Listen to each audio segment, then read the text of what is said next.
Once upon a time, there lived a woodcutter and his wife who had 3 sons. The eldest 2 were strong and tall, and their mother and father were always telling them how handsome and clever they were. But the youngest son was, to tell you the truth, just a bit simple in the head. He wasn't very tall, and he wasn't very strong, and his family thought he was good for nothing. They hardly ever called him by his real name, but instead they gave him a cruel nickname. They called him Dummy, because they said he was stupid. One day, the eldest son wanted to go to the forest to cut wood. The mother praised him for being such a useful boy, and before he set out, she gave him some of her best fruitcake for his lunch and a bottle of wine to wash it down. While the boy was walking through the forest, he met a little grey old man who said to him, "Do give me a little piece of your cake and a swig of your wine. I'm so terribly hungry and thirsty." And the eldest son replied, "Be off with you, you filthy old beggar." And the little grey old man went away, but not without taking his revenge. He put a curse on the boy, so that when he started to cut down a tree, his axe slipped and went into his leg. The boy limped home to his mother, who washed his wound and bandaged him. The next day, the second eldest son went out into the forest to cut wood. Before he set out, his mother praised him for being such a useful boy, but especially asked him to be careful with the axe, so as not to have a nasty accident like his brother.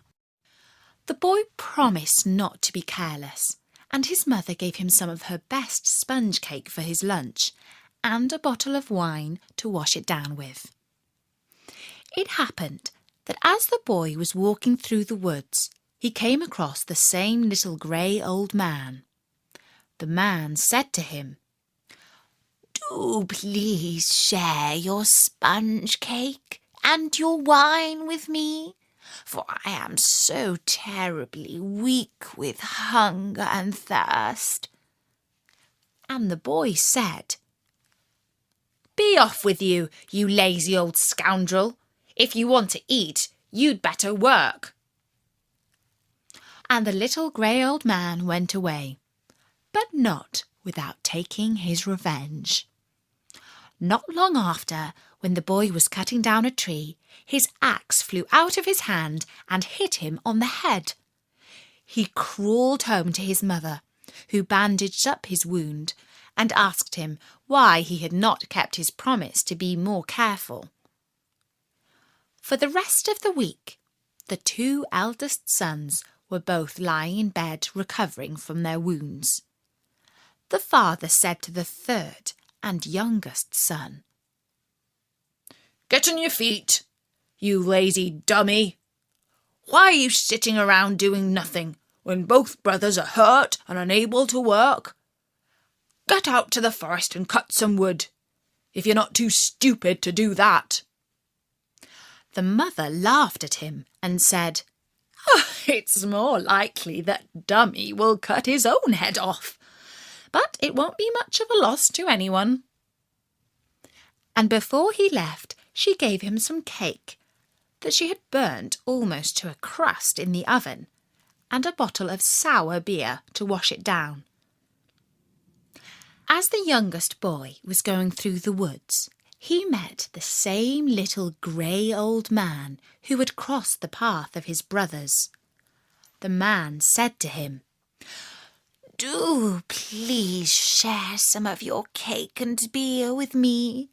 I am so terribly hungry and thirsty, and I fear that if I don't have something to eat and drink soon, I will surely die." The young boy replied, "Old man, I will gladly share with you what I have, but the cake is burnt and the beer is sour." "Never mind that," said the man. "I am grateful for what you can give me." And the boy and the little grey old man sat down and shared the cake and the beer. After they had finished their lunch, the man said, "Since you have a good heart and have shared what you have with me, I will give you a reward. You see that tree over there? Cut it down with your axe, and you will find something of value inside its hollow trunk."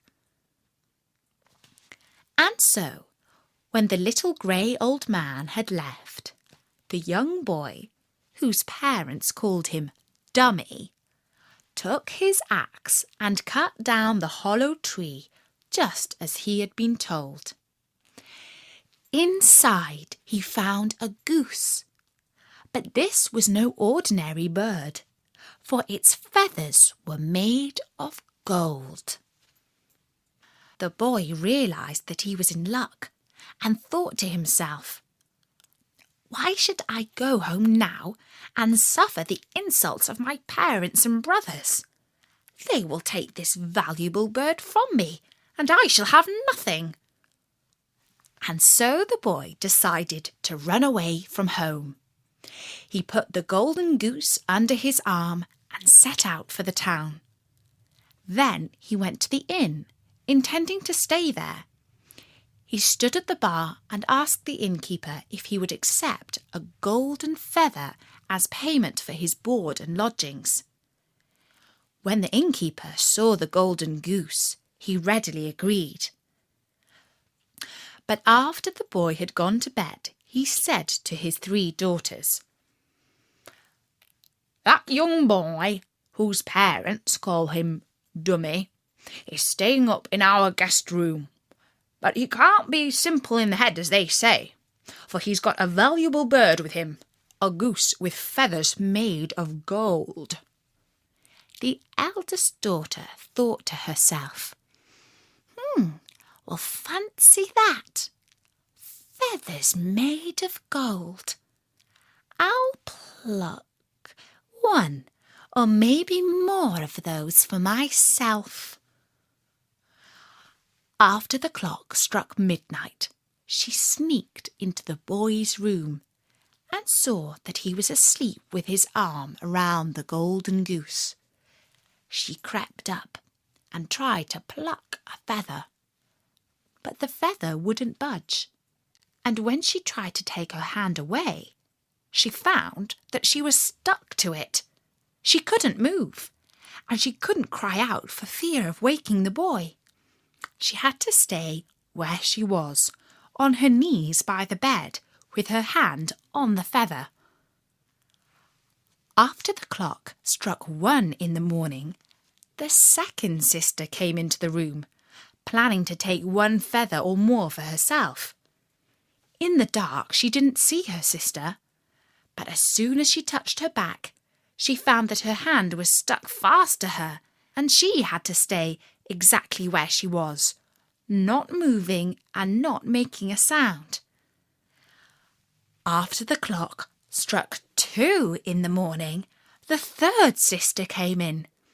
The other 2 shouted, "Stay back!" But it was too late. She reached out, hoping to steal the feather, and found that her hand was stuck to the middle sister. The boy and the goose slept soundly through all of this. In the morning, the boy got up, paid his bill with the golden feather, and left the inn with the goose under his arm. The sisters had no choice but to follow on behind him. A pretty procession they made.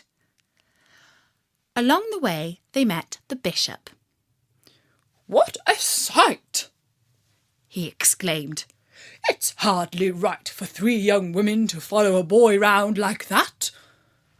And as the girls went past, he tapped the youngest on the shoulder. In doing so, he found that he was also stuck to her and had to follow. Further up the road, they met a police sergeant. The bishop called out to him, "Sergeant, help me get free from this young woman's shoulder. I'm stuck to her, and people are bound to start all kind of gossip about it." The police sergeant tried to pull the bishop free, but in doing so he found that both his hands stuck to his waist, and he had to follow along with the procession too. At the top of the road they met the mayor. "What's this town coming to?"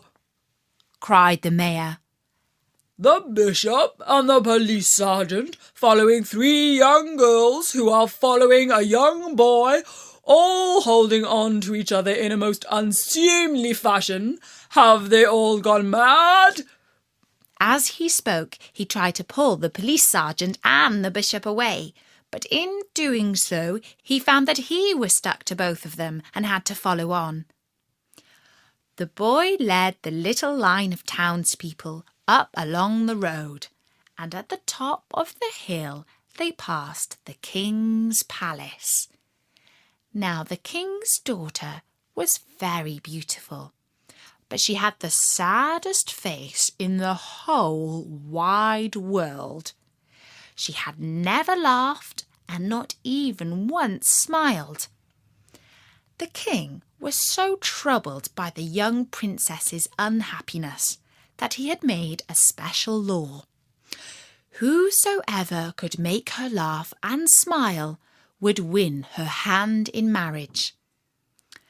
But the truth was that nothing very funny ever happened inside the royal palace. All the king's servants and advisers were far too high and mighty to understand what would make a young girl laugh, or indeed to allow anything amusing to happen at all. As the boy, known as Dummy, went past the palace, he still held the golden goose under his arm, and he was followed by the innkeeper's 3 daughters, the bishop, the police sergeant, and the mayor. The princess looked out and saw the important people in their uniforms being tugged along behind 3 girls and a boy with a goose, and she thought that it was the first thing she had seen in her life that was truly funny. She burst out laughing and ran, still giggling, to her father to tell him all about what she had seen. When the king looked out of his window and saw the procession, he couldn't help laughing himself. He sent for his guards and told them to bring the boy and his followers directly to him. When the boy entered the king's chamber with the followers behind him, the mayor, the bishop, and the policeman all called out angrily that he should pay for his crime with his head. The king, still laughing, said that on the contrary, he would be rewarded with the hand in marriage of his daughter, the princess. For an entire week after that, the innkeeper's 3 daughters, the bishop, the policeman, and the mayor were all stuck to the golden goose and to one another.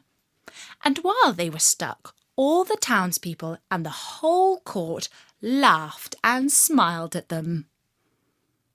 And the boy, whose family called him Dummy, married the princess and inherited the kingdom. He lived with his beautiful wife, and they had 6 happy, smiling children, and the palace was often filled with laughter.